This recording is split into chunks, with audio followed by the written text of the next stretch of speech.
지금 이제 부자 아빠, 가난한 아빠라는 책이 한동안 유행이던 시절이 있었지 않습니까? 그게 지금은 이제 뭐 직감적으로 사람들이 그런 시대는 갔다라고 생각을 하는 것 같아요. 그래서 저성장 시대로 접어드니까 이제 맞벌이 부부가 필연적으로 늘어나게 되고, 맞벌이 부부가 늘어났으면 사실 둘 다, 남자와 여자 둘 다 일을 계속하면 이 집안이 견뎌낼 수가 없는 거거든요.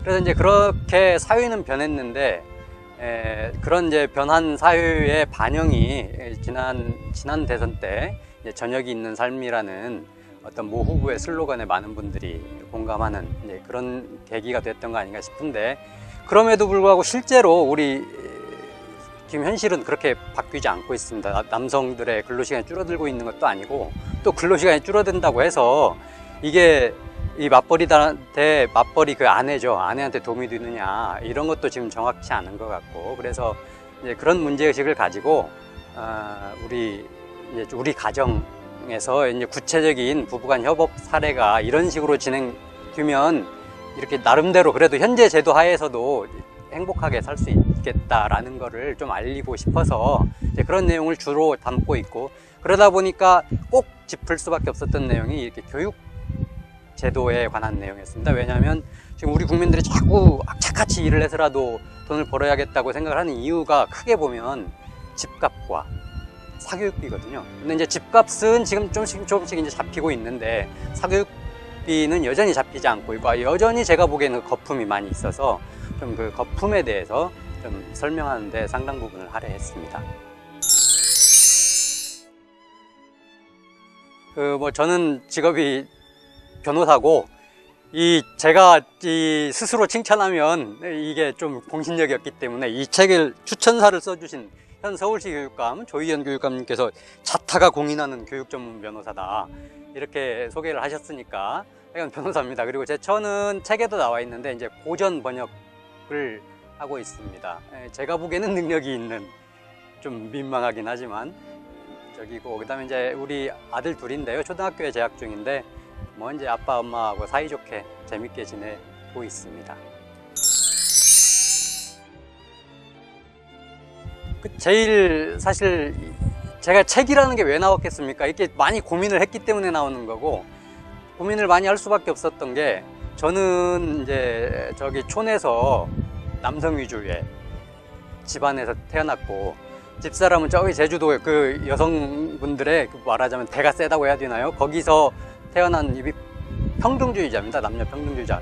이 둘이 좀 문화적으로 많이 다른 환경에서 크다 보니까 굉장히 초기에는 갈등이 많았었습니다. 그래서 이제 그런 갈등이 한 10년에 걸쳐서 어떤 식으로 점차 간극이 좁혀졌는가, 이제 이런 내용이 주된 내용이고요. 이제 뭐 읽어보시면 알겠지만 이제 그 부부간에 그렇게 서로 갈등을 좁혀가는 노력을 하고 이러니까 아이들도 이제 그런 걸 보면서 자라거든요. 그래서 이제 부부가 또 그렇게 서로 존중하고 사이좋게 지내니까 아이들은 뭐 특별한 거 하지 않아도 굉장히 밝고 건강하게 자라더라고요. 그다음에 뭐 공부도 또 학원 하나도 안 다녀도 공부도 잘한다는 소리를 선생님들로부터 듣고 있어요. 그래서 이제 그런 내용들이 이제 전체적으로 좀 잔잔하게 있어서 어떤 특정 대목을 소개하는 것보다는 좀 전체적으로 이렇게 보시면 재밌을 것 같습니다. 크게 두 가지 정도인데요. 하나는 무조건 그 근로시간을, 그러니까 불필요한 야근을 없애는 쪽으로 가고, 거기에 필요하면 정부가 지원을 해주는, 이제 이런 건 하나 반드시 좀 해보고 싶고, 그 다음에 교육제도인데요. 결국은 이게 지금 현재 교육제도가 이렇게 계속 가면 부모들은 계속 경쟁을 할 수밖에 없습니다. 나중에 그 경쟁에서 도태되는 건 나중 얘기고, 처음부터 뭐 자기가 도태될 거라고 생각하고 거기에 참여를 하지는 않거든요. 그래서 이 교육제도에서 너무 어렸을 때부터 과도한 경쟁을 하지 않아도 되는 쪽으로 좀 제도를 손보하고 싶은 게 제 평생에 제가 사실 좀 화두로 짊어지고 가고 싶은 그런 주제입니다. 기본적으로는 이제 맞벌이 여성을 주 타겟으로 삼았다고 솔직하게 말씀을 드리고요. 그분들이 읽어보시고 내용이 괜찮다 싶으면 이제 그 남편한테 권하는 거죠. 그래서 사실은 이 책을 출간하는 그 출판사 사장님과 그 편집자가 같은 부부인데, 이 편집을 하던 아내가 읽고 나서 이 남편인 출판사 사장님하고 좀 많이 싸우면서 당신은 너 이렇게 좀 본받아라 뭐 이랬었다는 얘기를 저한테 전해 주시더군요. 그래서 그런 의미에서 주 타겟은 일단은 맞벌이 여성으로 잡고 있습니다.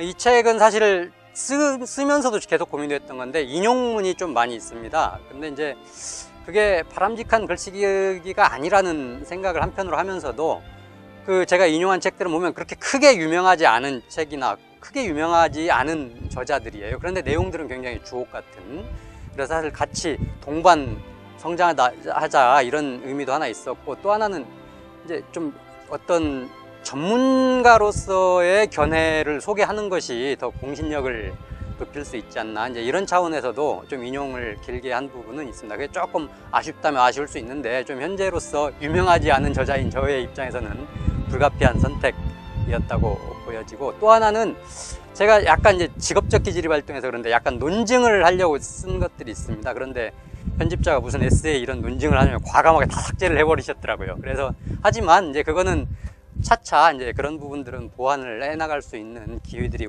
오지 않을까, 이런 희망을 가지고 있습니다.